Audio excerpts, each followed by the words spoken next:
comme les autres ne nous avaient pas suivis, je voudrais réfléchir avec vous sur la problématique sécuritaire, mais surtout sur les déclarations faites par Monsieur le secrétaire général des Nations Unies. Mais avant de bien comprendre ce qu'il y a, qu'il faille commencer d'abord à circonscrire la situation que nous vivons dans la partie Est. Je ne veux pas commencer par son origine, parce que son origine est lointaine, mais je voudrais plutôt donner une période où nous avons senti qu'effectivement il y avait un plan contre la République. Et c'était vers les années 80. Pendant ces années, on a connu des secousses au niveau national, et cela ne nous a pas permis de bien cerner ce qui s'est tramé contre la République. Il vous souviendra qu'il y a eu un problème, le fameux problème de Lititi Mboka, qui nous a conduit à l'embargo, le pillage de 91 ainsi que de 93, le problème de Zinteramwe qui sont venus en tant que réfugiés, faisant suite à ce qu'il y a eu au niveau du Rwanda avec le fameux génocide, la création de l'AFDEL avec Laurent Désiré Kabila et ses alliés, la problématique de ce qu'on appelle abusivement le Banyamulenge, la problématique de la sécurité dans le pays, certains pays de l'Est, je cite ici l'Ouganda, le Rwanda et le Burundi, qui par contre étaient à la base de la création de l'AFDEL. Mais aussi par rapport à la question identitaire au niveau national et surtout sur la problématique de la nationalité. Bref, toutes ces questions apparaissent dans notre tableau de bord par rapport aux déclarations faites par Monsieur le secrétaire général des Nations Unies. Ceux qui ont l'habitude de suivre ce que je fais dans les réseaux sociaux savent que j'étais parmi les premiers à avoir partagé la vidéo faite par le secrétaire général en face des deux journalistes de la presse française. J'ai pu retenir beaucoup de choses dans ces déclarations. Ces déclarations qui ne nous a même pas pris 3 minutes, mais ça retrace ou ça met en évidence tous les complots qu'il y a contre la République démocratique du Congo, notre pays.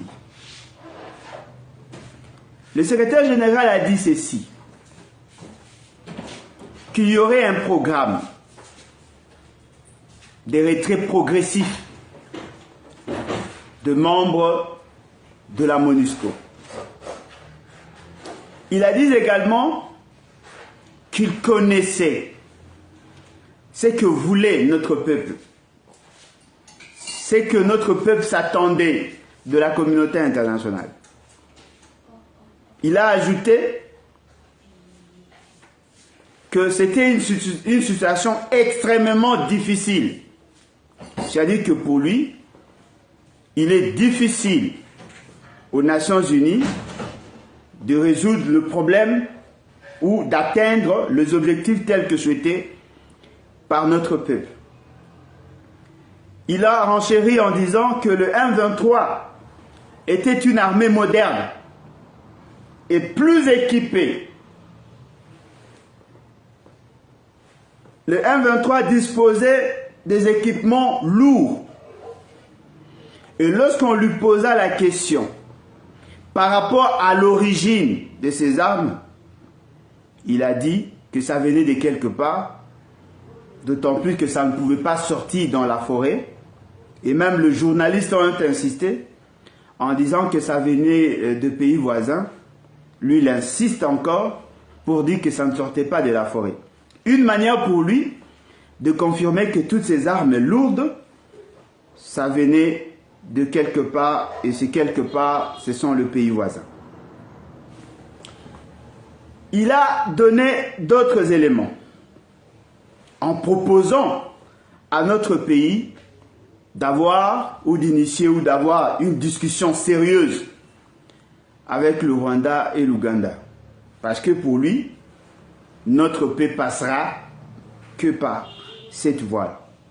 Donc, ainsi pour dire, lorsque vous prenez la corrélation qu'il y a entre la problématique sécuritaire, entre l'intervention et les équipements, il considère pour sa part que la solution passerait impérativement par les discussions entre les trois pays. C'est là pour dire de manière implicite qu'il a cité le problème, il a cité les acteurs et il aurait préconisé des sources de solutions.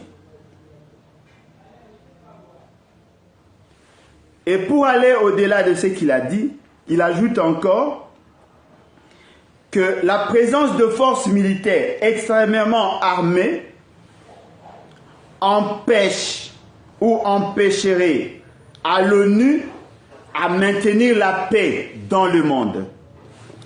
Ce qui veut dire quoi? Au regard de tout ce qu'il a dit, nous devons comprendre que les Nations Unies vient de confirmer son inutilité sur des questions de paix, surtout si le pays ou les armées en conflit sont lourdement équipés. Ça, ce sont des faits. Mais je voudrais d'abord rentrer sur la situation de manière générale. Il vous souviendra que la République démocratique du Congo n'était pas en conflit avec le Rwanda. Notre pays n'a pas participé au génocide rwandais. Ce qui veut dire que le Rwanda n'avait pas de raison de nous attaquer. Mais lorsque vous prenez les revendications du Rwanda, pendant toutes ces années, le Rwanda vous dit ouvertement que par précaution, qu'ils agissent. C'est-à-dire qu'ils sont en train d'attaquer le FDLR par précaution.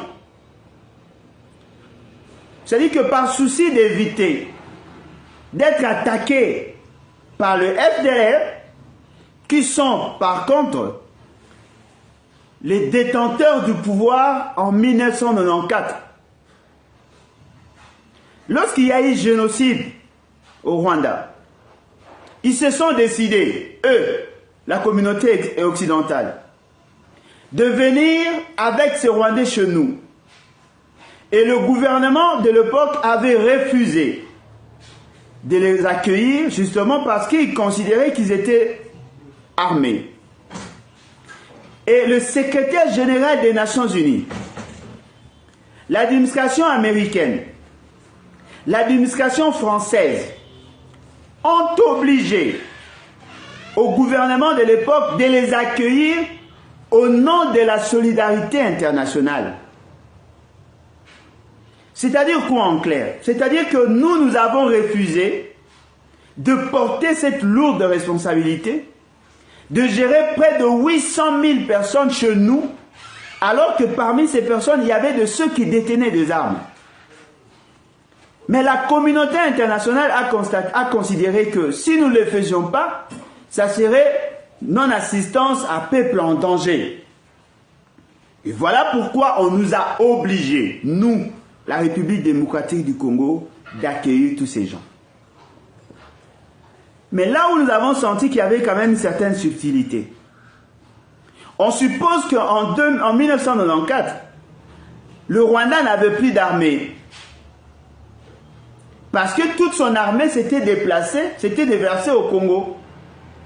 Avec armes et munitions, avec sa banque centrale, avec toute son administration, Et donc, ce qui restait, c'était juste une portion de personnes qui ne pouvaient pas s'organiser en 2 ans, constituer une armée forte et attaquer les Grands Congo. Et dans leur stratégie, qu'est-ce qu'ils ont fait? Ils ont pris l'Ouganda, ils ont pris le Burundi, qui avait aussi des velléités chez nous, et ils ont pris d'autres pays pour créer l'AFDEL. Cette fameuse alliance de force qui vendait du vent de la démocratie et la libération de l'Afrique, qui nous ont attaqués. Et nos informations, les informations que nous avons, démontrent à suffisance que c'était financé par la communauté dite internationale. Il y avait des grandes puissances qui étaient derrière la situation. Et ce sont ces puissances qui ont financé les opérations, qui sont entrées par contre en contact avec nos généraux, en les intimidant, pour que nous arrivions à voir l'AFDEL ici à Kinshasa. Et l'AFDEL a eu à gérer ces pays pendant des années, avec le Rwanda. 2 ans pratiquement. La guerre qui a commencé en 1996, ils ont fait le tour du Congo, ils ont traversé de l'est à l'ouest, ils ont occupé le nord et le sud. Donc le Rwanda, avec l'influence qu'il avait au niveau de l'AFDEL, pouvait mettre fin à la problématique des Interahamwe, les FDLR. Cela n'a pas été fait. Après quelques temps, cette même communauté internationale, qui avait constaté que Laurent Désiré Kabila avait chassé tous ces Rwandais et les autres étrangers qui étaient rentrés, ils ont soutenu la guerre du RCD. Et le RCD a eu à occuper toute la partie orientale, une bonne partie de la partie est du pays. Et donc, ils avaient aussi la possibilité de résoudre le problème des Interahamwe pendant des années, de 1998 jusqu'en 2003. La solution n'a pas été trouvée. Mais ce qui est surprenant, le secrétaire général demande à la République démocratique du Congo de négocier, pour ne pas dire de renégocier avec le Rwanda. Mais la question que nous devons tous nous poser, quelles sont les revendications du Rwanda? Le Rwanda prétexte qu'il était en quête de la paix. Le Rwanda, par précaution, cherchait à maîtriser ses éventuels ennemis qui sont considérés comme des rebelles, le FDLR. Mais à côté du Rwanda, il y a un autre pays, l'Ouganda. L'Ouganda considère que pour lui, il faut maîtriser le ZADF. Et donc, nous, peuple congolais, nous sommes en train de payer la facture justement parce que les 2 pays, sans oublier le Burundi, ces 3 pays ont pour objectif de traquer, de maîtriser tout ce qui constitue un obstacle pour leur pays. Je peux défier quiconque ici. Qui a déjà entendu les FDLR attaquer le Rwanda? Qui peut nous donner avec certitude que les ADF constituent un danger pour l'Ouganda? Qui peut prendre les risques? Parce que la seule fois où on nous a dit que les ADF auraient attaqué l'Ouganda, c'est à peine. Je crois que c'était cette année. Mais l'Ouganda la revendication de l'Ouganda n'a pas commencé aujourd'hui. C'est depuis 1994 que l'Ouganda a opté pour nous attaquer. Et donc, si l'Ouganda nous a attaqués en 93, on ne peut pas prétendre justifier cela par cette fameuse attaque de 2022. Ce qui veut dire que l'Ouganda avait déjà d'autres velléités. L'Ouganda visait, n'est-ce pas, de nous attaquer pour d'autres fins. Nous n'avons pas fait appel aux ADF, encore moins au FDLR. C'est la communauté internationale qui nous les a imposés. Et nous les avons acceptés malgré nous. Mais comment les Nations Unies, qui nous a imposé d'accueillir ces gens, peut-elle aujourd'hui, ou peuvent-elles aujourd'hui, nous demander à nous, des victimes de ce qu'eux font chez nous, d'aller négocier avec eux? Ce qui veut dire quoi? Cela vient étayer tout ce que nous disions pendant toutes ces années. La complicité de la communauté dite internationale. Je dirais mieux, la communauté occidentale sur le Congo. Il y a effectivement un complot contre la République. Il y a des gens qui veulent voir le Congo être démembré. Il y a des gens qui veulent voir le Congolais continuer à être tué. Et nous profitons de l'occasion pour demander à la population congolaise de prendre à bras le corps la question, de réfléchir en profondeur et de s'élever pour faire échec aux ennemis de la République. Je voudrais que l'on réfléchisse ensemble avec vous. Qu'est-ce que le Rwanda gagnerait si aujourd'hui le Congo est en paix? Qu'est-ce que le Rwanda, qu'est-ce que l'Ouganda gagnerait si aujourd'hui, qu'est-ce que le Rwanda et l'Ouganda gagnerait si aujourd'hui le Congo est en paix? Je vous fais juste une illustration, c'est à vous maintenant de voir. En usant de la géographie. La première fois, le M23 était soutenu par le Rwanda.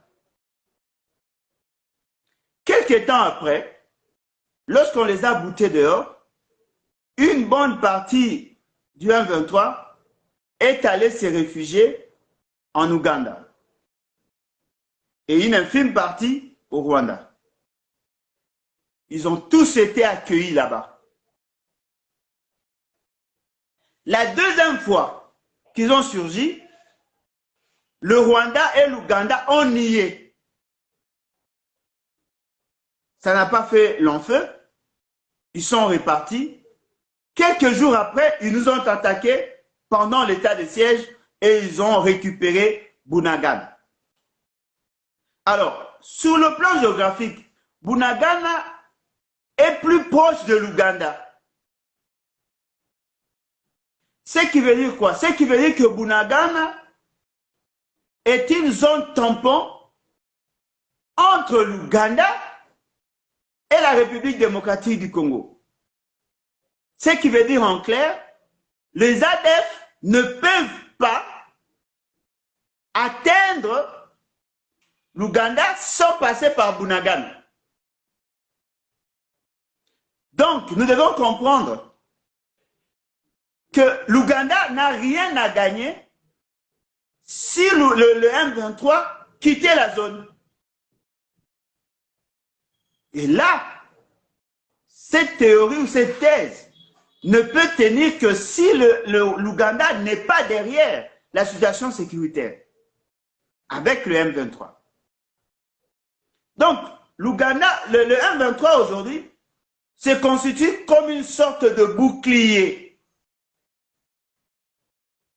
Mais pour le Rwanda, le M23 sert de raison de pression au gouvernement pour pousser le gouvernement à accepter d'aller dans la table de négociation afin de faire valoir ou promouvoir, valoir ce qu'eux considèrent comme revendication. Donc, dans les deux cas, les deux pays n'ont rien à gagner s'il y a la paix, surtout par négociation, et dès lors qu'ils n'ont pas de garantie que nous serons en mesure de leur donner ce qu'ils veulent. Donc, ce qui veut dire que la présence de M23 dans Bunagana arrange les deux pays. Et devant cette réalité, nous devons plus prendre le temps de réfléchir pour que nous arrivions effectivement à résoudre le problème. Et le secrétaire général vous dit, il n'y a pas d'autre issue, il n'y a pas d'autre voie que d'aller négocier avec l'Ouganda et avec le Rwanda. En nous responsabilisant, nous, de ne pas soutenir les ADF, mais en même temps les FDLR. Mais lorsqu'on lui pose la question, comment le M23 se ravitaille-t-il en armement? Et il insiste, ce sont des armes lourdes. Ce qui veut dire que le M23, qui était considéré hier comme une rébellion, après, comme un groupe terroriste, devient aujourd'hui, de manière formelle, par le secrétaire général, une armée. Lui qui est supposé comprendre la définition des concepts, parce qu'il est réputé spécialiste en droit international, spécialiste en relations internationales. Quel est le statut du M23 aujourd'hui? Pour que ce M23 puisse avoir une armée. Qu'est-ce qu'on entend par armée? Qu'est-ce qu'on entend par armée? Armée fortement équipée. Et lorsque le journaliste insiste sur l'origine des armes, il dit, avec autant de légèreté, il dit non, voilà, c'est vrai, ça ne sort pas de la forêt. Ça vient de quelque part. Mais nous savons que le Rwanda n'achète pas les armes. Le Rwanda ne fabrique pas des armes. Le Rwanda achète les armes.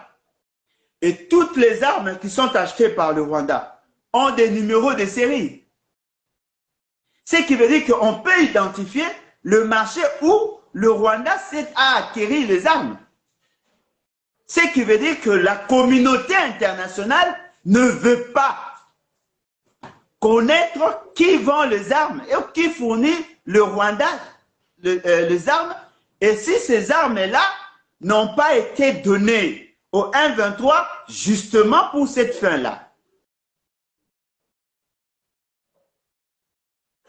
C'est quand même surprenant. Les Nations Unies ont été créées pour instaurer la paix dans le monde. Et voilà, son secrétaire général vous dit, le Congo, vous êtes condamné à être en guerre. Et ce qui est surprenant, nous ne sommes pas en guerre contre nous-mêmes, mais nous sommes en guerre contre un autre membre de la communauté dite internationale. Mais essayons un peu d'analyser. Par rapport à ce qui s'est fait en Ukraine, toute la communauté internationale, ou je dirais mieux, la communauté occidentale se mobilise parce qu'une grande puissance attaque un pays faible. Et ce qui est surprenant, l'Union africaine a soutenu la position de l'Union européenne. L'Union européenne a donné, a fourni en armes les Ukrainiens parce qu'ils considéraient qu'au nom de la paix internationale, aucun pays n'avait le droit d'occuper l'espace d'un autre pays souverain. On est en train de marcher sur nos droits qui nous sont reconnus au niveau international. Et voilà le secrétaire général des Nations Unies qui est supposé être le chef de l'Organisation des Nations Unies, vient cette fois-là de se déclarer incapable de résoudre notre problème. Ce qui veut dire que nous rentrons maintenant dans ce que nous disions, qu'il fallait plus compter sur nous, qu'il ne fallait pas prendre autant de temps à compter sur ce que vous appelez abusivement la communauté dite internationale, qu'il fallait plutôt investir en interne et à tenir compte de relations dans la bilatéralité, qu'il fallait plutôt chercher de voies dans le même sens que ce qu'ont fait les Ukrainiens. Fort malheureusement, au niveau interne, nous n'avons pas su capitaliser tout ce que nous disions. Lorsque nous insistions sur le rôle de l'armée, lorsque nous insistions sur la lutte contre la corruption et le détournement de fonds, parce que nous savions que nous allions avoir cette situation, qu'on allait être abandonnés à notre triste sort. Nous l'avons dit. Nous l'avons dit. Nous demandions à ce fameux gouvernement d'insister sur l'armée, de ne pas compter sur l'extérieur, de plus compter sur nous-mêmes, sur notre capacité de riposte, notre capacité à nous prendre en charge. Nous l'avons dit. Nous avons insisté sur le fait qu'il fallait avoir un commandant en chef aguerri, parce que la guerre était transversale. Il y avait plusieurs centres d'intérêt. Et donc, nous ne pouvions pas compter que sur ces partenaires traditionnels. Il fallait voir autrement les choses. Ce qui est surprenant, ils ont refusé de nous écouter. Aujourd'hui, les Nations Unies se déclarent incapables. Quelle est la solution alternative? Ne me dites pas que nous devons compter sur le EAC. Parce que déjà, lorsqu'on nous renvoie pour aller parlementer avec le Rwanda et l'Ouganda, ce qui veut dire que les Nations Unies viennent là de confirmer qu'ils sont derrière la crise au Congo. Alors, devons-nous aller vers l'EAC? Devons-nous compter sur l'EAC? Est-ce que l'EAC aura plus d'équipements que la MONUC ou la MONUSCO? Est-ce que l'EAC aura plus de moyens en termes de budget que la MONUSCO? Sommes-nous aussi naïfs pour croire qu'une organisation où le Rwanda et l'Ouganda sont influents peut résoudre notre problème qu'eux-mêmes ont créé? N'est-il pas important de réfléchir à deux fois sur la solution que nous devons apporter par rapport à cette problématique? N'est-il pas impérieux que nous essayons de voir en interne ce que nous pourrons faire? N'est-il pas urgent que nous consolidions davantage l'unité nationale? Voilà, là, ce sont des questions que nous devons tenter d'y répondre. Et donc, je voudrais vous faire connaître ma position par rapport à ces fameux dialogues avec ces deux autres pays. Je m'inscrirai toujours en faux d'aller dans le sens de négocier avec le Rwanda et l'Ouganda, parce que dans les négociations, il s'agit là du rendez-vous du donner et du recevoir. On va nous proposer la paix, moyennant quoi? Que devons-nous donner pour que nous soyons en paix? Parce que nous avons démontré ici la problématique d'Interahamwe, ce n'est qu'un faux fuyant. Si la communauté internationale avait réellement besoin de nous aider, il fallait prêter oreille à ce que le Hutu disent. Ils sont majoritaires dans ces deux pays. En Ouganda, comme aussi au niveau du Rwanda. Et pour la communauté internationale, il faut que nous cédions quelque chose. Mais rien ne nous garantit que même si nous cédions cette chose-là, nous serons en paix. Lorsque cette communauté internationale exigeait à Laurent Désiré Kabila d'intégrer le Rwandais dans son gouvernement, lorsque cette communauté internationale avait vu que Joseph Kabila avait respecté ses accords, cela ne nous a pas procuré la paix. On n'a pas garanti la survie de notre peuple. Dans chaque gouvernement, et pendant toutes ces années, on retrouvait le Hutu et les Tutsis dans notre gouvernement. C'est que le Rwanda ne peut pas faire. Si aujourd'hui, nous, Congolais, nous créons la guerre contre le Rwanda et qu'on nous demandait de négocier, si nous exigeons à ce que le Congolais soit toujours dans le gouvernement rwandais, est-ce que le Rwandais allait-il accepter? Mais ces soi-disant Congolais dirigeants l'ont fait. Nous avons cédé de postes ministériels stratégiques sous prétexte que nous recherchons la paix. Mais cela ne nous a rien procuré. Nous n'avons pas de résultats par rapport à ce que nous recherchons. N'est-il pas possible que la communauté internationale use de son influence afin d'imposer la paix? Il y a possibilité de sanctionner tous ceux qui participent dans l'insécurité dans notre pays. Mais cette communauté ne le ferait pas. Parce que justement, elle est à la base, elle est la cause, l'acteur majeur de cette situation. Et donc, nous devons éviter de nous apitoyer sur notre propre sort et nous devons également éviter de développer cet esprit attentiste. Nous devons nous réarmer mentalement. Nous devons arriver à mobiliser notre peuple pour que nous arrivions effectivement à mettre fin à cette aventure.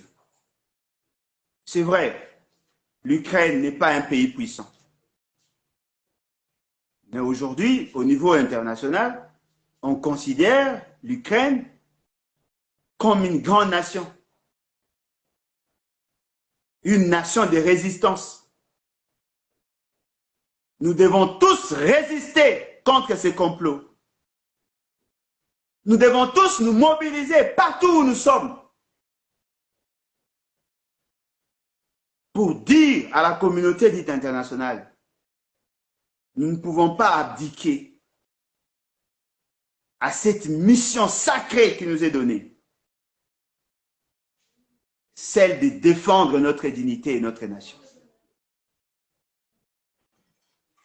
Et nous allons demander à tous les pays africains, tous ceux qui veulent voir une Afrique forte, de se mobiliser ensemble avec nous pour que nous puissions faire échec à cette vision indécrottable de voir notre pays s'éclater. Nous avons besoin de l'accompagnement de toutes les nations épris de paix pour que nous arrivions effectivement à faire échec à ces complots contre la République. Voilà pourquoi je demande à notre peuple, partout où vous vous trouvez, levez-vous. Levez-vous parce que votre avenir ne dépend désormais que de vous-même. Vous n'avez même pas le droit de compter sur les Nations Unies. Parce qu'elles viennent de vous tourner le dos. Vous n'avez même pas le droit de compter sur vos dirigeants. Parce qu'ils font preuve d'une naïveté qui ne dit son nom.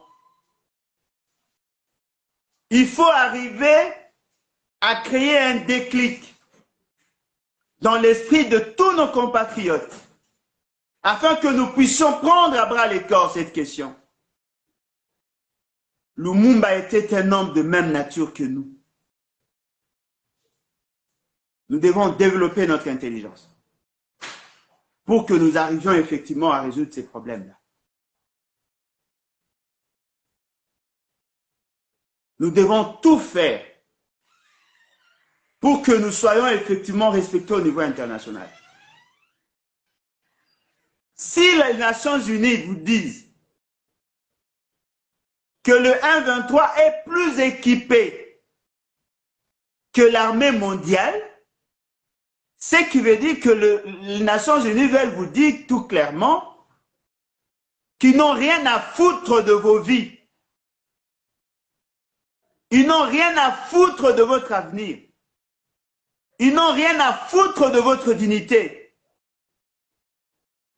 Ils n'ont rien à foutre de votre existence.